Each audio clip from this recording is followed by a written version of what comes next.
Salam, mən İlham Quliyev, 1968-ci ildə anadan olmuşam. Hal-hazırda İsveçdə yaşayıram, Stockholm şəhərində.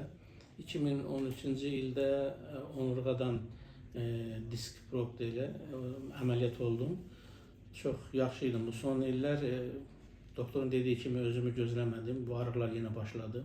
Demək olar ki, bu ağrılar tam kəskin şəkildə özüm biruzə verdi. Məndə sağ tərəf üstə ayağım, dizdən aşağı barmaqlarımda heç bir hissiyyat yox idi.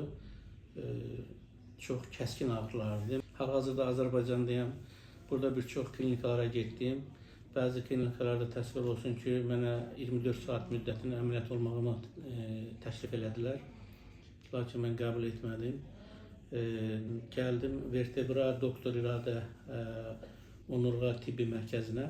İradə doktor mənim əməliyyata ehtiyac olmadığımı bildirdi və mən bu hala çox sevindim. Artıq 3 gündür buradayam, özümdə çox dəyişikliklər hiss edirəm, müsbət mənada. Demək olar ki, bu 3 gün müddətində bu ağrılar demək 50% desək, bəlkə də az olar, 50%-dan çox tam öz müsbət həllini tapıb. Rada xanımı və Rada xanımın təşkilatı altında olan bütün tibbi işçilərinə öz minnətdarlığımı bildirirəm. Ona görə ki, bu 3 gün müddətində mənim 15 gün müddətinə aldığım müalicələri tam üstünlədi və hal-hazırda özümü yaxşı hiss edirəm.